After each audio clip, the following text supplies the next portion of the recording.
अब हम लोग लेसन नंबर 12 देखने वाले हैं, कार्बनिक रसायन कुछ आधारभूत सिद्धांत तथा तकनीकें। ठीक है, इसके बाद लेसन नंबर 13 भी आएगा। दोनों मिला करके कम से कम बोर्ड एग्जाम में 11वीं के केमिस्ट्री के लिए आपको कम से कम 13 से 14 क्वेश्चन रहेगा। ठीक है, तिहाई 1/3 ना।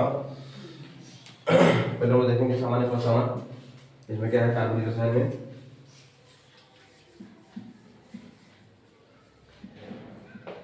कार्बनिक रसायन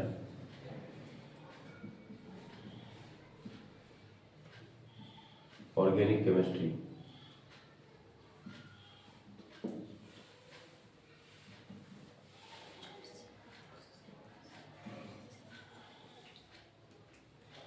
तो कार्बनिक रसायन क्या है? कार्बनिक रसायन क्या है? तो इसमें हम लोग जो विज्ञान की ऐसी शाखा है केमिस्ट्री में, रसायन विज्ञान की ऐसी शाखा है जिसमें हम लोग कार्बन से संबंधित, ठीक है, कार्बन के संबंधित उसमें बनने वाले यौगिक और उनके गुणधर्म के बारे में हम लोग अध्ययन करेंगे। क्या होगा? कार्बनिक रसायन होगा। ठीक है, ऐसे परिभाषा बहुत तरीके से दिया जा सकता है, हम शॉर्ट परिभाषा दिए हैं। ठीक,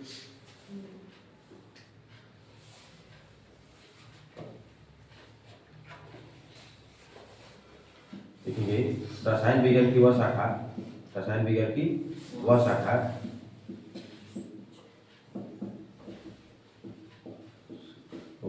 जिसमें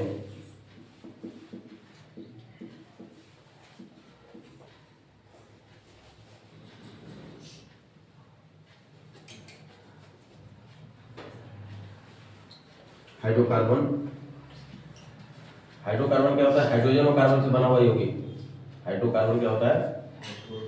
हाइड्रोजन और कार्बन से बना यौगिक। हाइड्रोकार्बन हाइड्रोजन और कार्बन से बना यौगिक।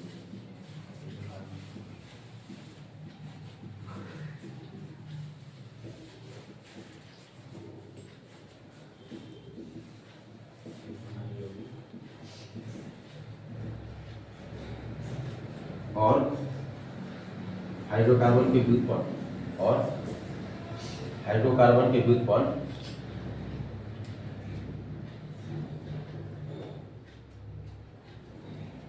के रूप में हाइड्रोकार्बन के व्युत्पन्नों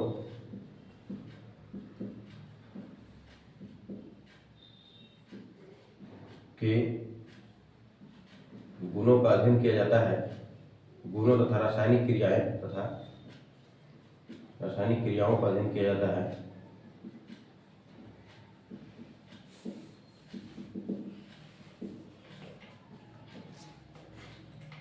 अध्ययन किया जाता है।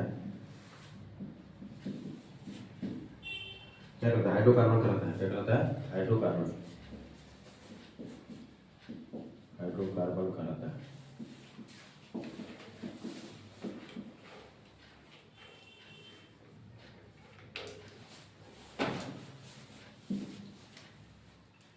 अब कुछ कार्बनिक यौगिकों में क्या क्या हो सकता है? नाइट्रोजन भी हो सकता है, ऑक्सीजन, सल्फर, फास्फोरस, हाइड्रोजन आदि भी हो सकते हैं। कुछ कार्बनिक यौगिकों में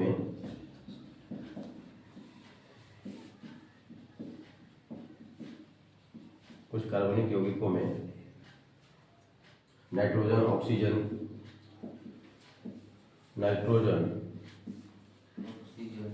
ऑक्सीजन,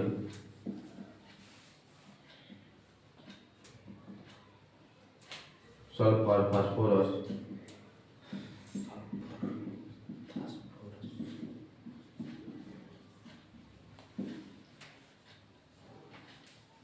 हाइड्रोजन आदि भी हो सकते हैं ना। हाइड्रोजन मतलब हेलो ग्रुप पर जो था क्लोरीन, ब्रोमीन आदि ना, हाइड्रोजन आदि भी हो सकते हैं।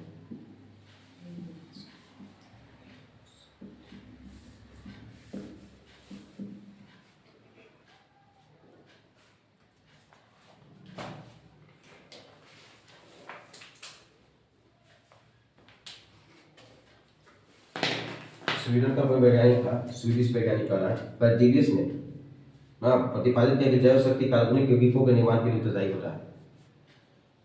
स्वीडिश वैज्ञानिक बर्जीलियस ने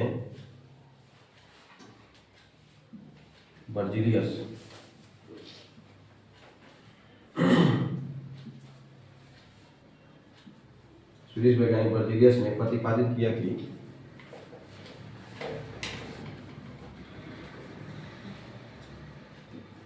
प्रतिपादित किया कि जैव शक्ति को क्या बोलते हैं? Vital force. जैव शक्ति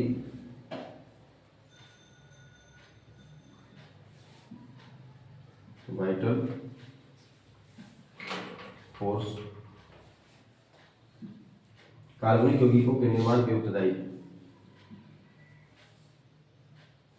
कार्बनिक यौगिकों के निर्माण के लिए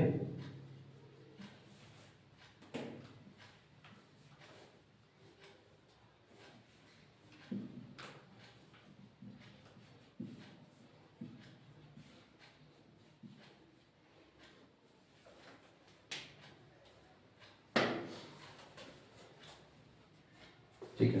एक बात, एक वैज्ञानिक है, यानी इनका कहने का मतलब है ना कि कार्बनिक यौगिकों का निर्माण कार्बनिक यौगिकों का निर्माण कैसे होता है। तो पहले बार बताया, कौन बताया? स्वीडिश वैज्ञानिक तो स्वीडन के वैज्ञानिक था बेल्जियस, वो बताया कि जैव शक्ति ही कार्बनिक यौगिकों जैव शक्ति कार्बनिक यौगिकों के निर्माण के लिए उत्तरदायी है। मतलब जैव शक्ति के कारण, मतलब सजीवों के शरीर के कारण ही कोई भी कार्बनिक चीज बनता है। ठीक है। तो इस बात को गलत बताया गया, किसके द्वारा?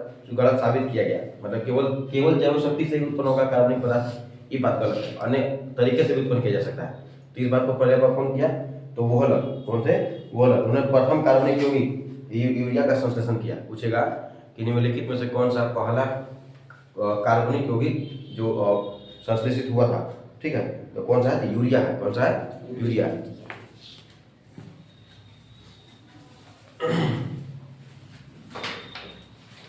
एक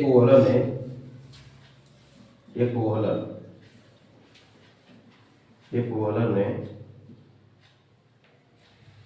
सर्वप्रथम कार्बनिक यौगिक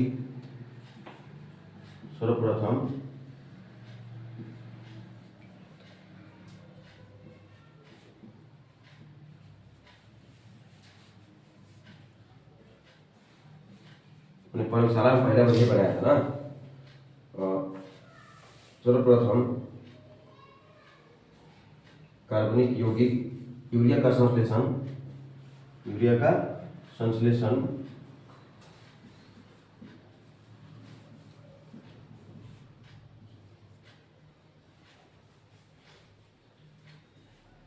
अकार्बनिक यौगिक अमोनियम साइनेट। अकार्बनिक यौगिक, इसमें किसी प्रकार कार्बनिक यौगिक चीज नहीं पाया जाता। ठीक है। अकार्बनिक यौगिक अमोनियम सल्फेट, अमोनियम साइनेट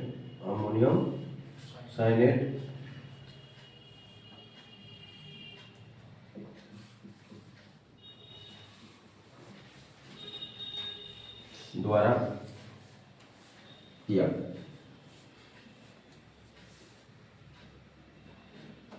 ठीक है।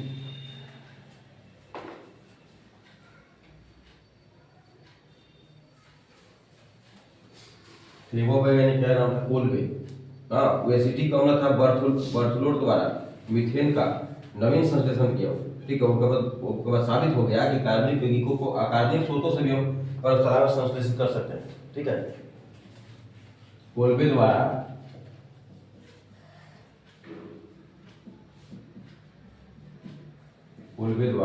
ना सर, और रासायनिक कार्बनिक रसायन के बारे में लिखे हैं। तो उसमें हाइड्रोकार्बन कहलाता है। अच्छा। हाँ, रसायन विज्ञान की वह शाखा जिसमें हाइड्रोकार्बन और हाइड्रोकार्बन के व्युत्पन्नों के गुणों तथा रासायनिक क्रियाओं का अध्ययन किया जाता है। हाइड्रोकार्बन नहीं कहलाता है, क्या कहलाएगा? कार्बनिक रसायन कहलाएगा ना। इसका डिफिनेशन देखना, मिस्टेक हो गया, लिख लीजिएगा। कार्बनिक रसायन, हाइड्रोकार्बन तो लिखी थी, हाइड्रोजन कार्बन से बना हुआ है हाइड्रोकार्बन क्या प्रकार होता है? आएगा आगे। दो टाइप का होता है। एक कौन सा? संतृप्त, और दूसरा असंतृप्त। संतृप्त में केवल कार्बन के बीच केवल सिंगल बॉन्ड होता था। हाँ, और डबल या ट्रिपल होगा तो क्या हो जाएगा? असंतृप्त हो जाएगा। आएगा आगे। संतृप्त होता है, घी होता है संतृप्त।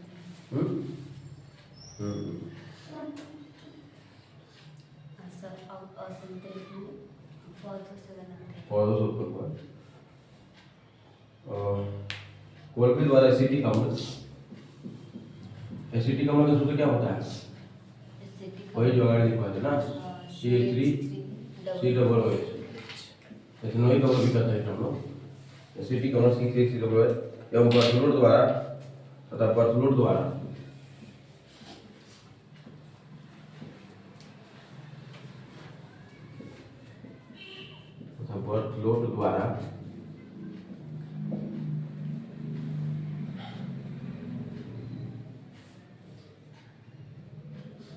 मीथेन के नवीन संश्लेषण के परिणाम स्वरूप मीथेन का सूत्र क्या होता है CH4 एक कार्बन एक मीथ दो मीथ चला भी बड़ा है ना वो कैसे मीथेन ये कार्बन एल्केन ग्रुप का है यार दोगुना सा CnH2n + 2 तो एक रखेंगे 2 एकम 2 ना 4 2 एकम 2 और 2 प्लस जोड़ देंगे कितना हो जाएगा हम लोग पढ़े थे ना CnH2n वही से निमान करेंगे एक लगाएंगे ना तो यहाँ एक लगाएंगे तो 2 ना 4 नहीं हो जाएगा 2 लगाएंगे वही 2 4 हो जाएगा तो ये लगाएंगे हम लोग मीथेन CH4 ना पीछे बैटरी वाला पढ़े हम उसको रिवीजन कर लीजिएगा तब बुझाएगा नहीं तो दिक्कत होगा मतलब फिर दिक्कत होगा तो बताना पड़ जाएगा हमको फिर बताएंगे हमें तो पीछे हो जाएंगे समय कम है मीथेन CH4 ना के नवीन संश्लेषण से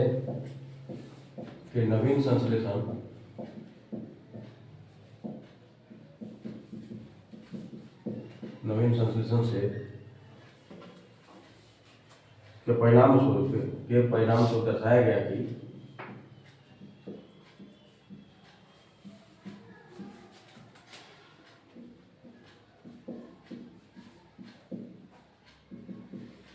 क्या दर्शाया गया कार्बनिक यौगिकों को अकार्बनिक यौगिक स्रोतों से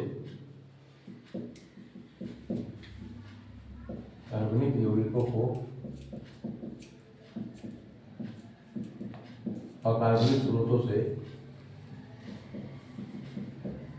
अकार्बनिक स्रोतों से प्रयोगशाला में संश्लेषित किया जा सकता है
ना सर शक्ति के फोर्स लिखा है पावर ना होगा सूत्र इंग्लिश यहाँ पर पावर तो होगा लेकिन यहाँ पर शक्ति नहीं लिखा गया है ठीक है पर शक्ति के लिए फोर्स ही लिखा गया है तो चेंज नहीं है उसका वो चेंज होता रहता है मीनिंग उसका इंग्लिश का इंग्लिश वो जो फोर्स है तो खाली बल होगा उसका मतलब कुछ बल हो सकता है फोर्स मतलब जबरदस्ती भी होता है ठीक है नहीं मुझे फोर्स किया जा रहा है हमारे साथ जबरदस्ती किया जा रहा है तो मीनिंग तो चेंज होता रहता है ना ये क्वेश्चन है जीवन शक्ति के सिद्धांत का प्रतिपादन किसने किया ये आप लोग आंसर नोट कर दीजिएगा इसका ना जीवन शक्ति के सिद्धांत का प्रतिपादन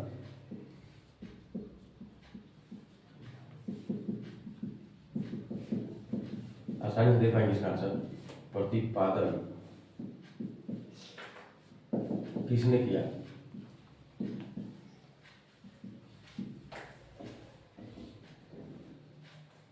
बर्जिलियस और बर्जिलियस में ऐसे लिखा गया पैसे लिख दिया कोई गोड़ा नहीं है एक चीज है ना अगर ये शब्द कैसे लिखी को दिक्कत है बता तो विचार सही होना चाहिए बर्जिलियस ने बी में है लाम्बोआजे ने लंबवाजी लिखा, लंबवाजी में सी में है वोलर में,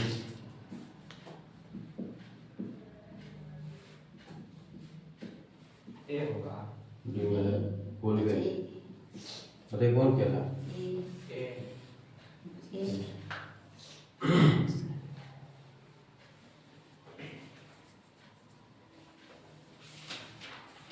यूरिया का संश्लेषण सर्वप्रथम किसने किया? यूरिया का संश्लेषण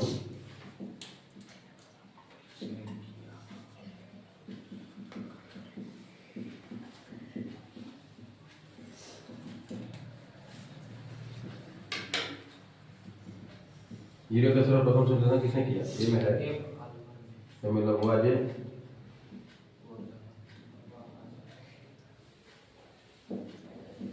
में बर्जिलियस,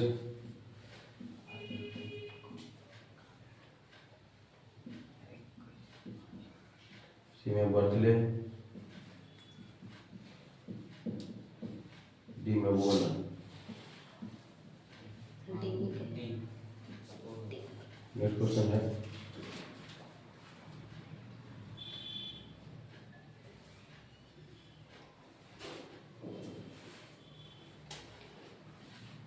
कार्बनिक यौगिकों में तत्वों के संयोग के आधार पर कार्बनिक यौगिकों में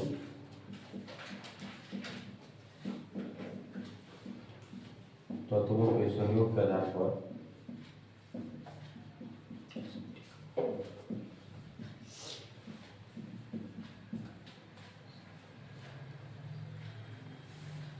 होता है। संयोग का आधार पर नहीं, आधार होता है। संयोग का आधार क्या है?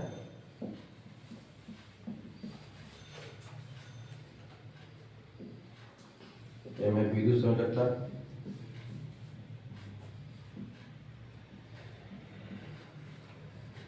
बी में सहसंयोजकता,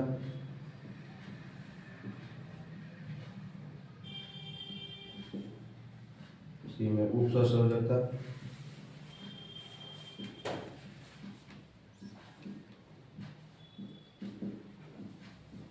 डी में है न्यूटन।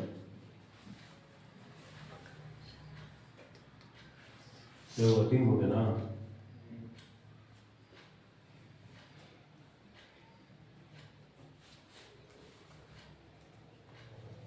विद्युत संयोजकता